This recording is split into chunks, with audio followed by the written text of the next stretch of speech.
আমাদের দেশে যদি দিন কায়েম থাকতো তাহলে মুসলিম ঘরে ঘরে প্রত্যেকটা মানুষ নামাজি হয়ে যেত। কথা বলুন ঠিক কিনা? আজকে আমরা জুম্মার বক্তব্যে মানুষদেরকে নামাজের কথা বলি, তাবলীগের ভাইয়েরা মানুষের দ্বারে দ্বারে গিয়ে এরপরে তাদেরকে নামাজের দাওয়াত দেয়। এরপরে আমরা বিভিন্ন ইসলামী আন্দোলনের কর্মীদেরকে দেখি নামাজের দাওয়াত দেয়। এত নামাজের দাওয়াত দেওয়ার প্রয়োজন ছিল না। যদি একবার দিন কায়েম হয়ে যেত, রাষ্ট্রীয় বঙ্গভবন পার্লামেন্ট থেকে রাষ্ট্রীয়ভাবে ঘোষণা হতো আগামীকাল থেকে 5 ওয়াক্ত নামাজ বাধ্যতামূলক করা হলো। যদি কোনো ব্যক্তি নামাজ ছেড়ে দেয় তাহলে তাকে 500 টাকা জরিমানা হবে, 5000 টাকা জরিমানা হবে, 2 দিনের জেল হবে।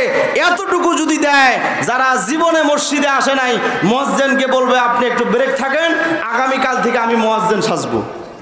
কথা বলুন ঠিক কিনা?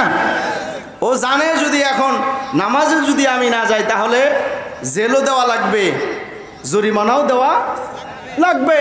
এই জন্য কিন্তু দেখবেন মুয়াজ্জিনকে বলবেন যে হুজুর আপনি বহু কষ্ট করেছেন, এই যে শীতের মধ্যে উঠে আপনি আজান দিয়েছেন, এখন আপনি একটু ব্রেক থাকেন, আমরা কিছুদিন আজান দিই। কথা বলুন ঠিক কিনা?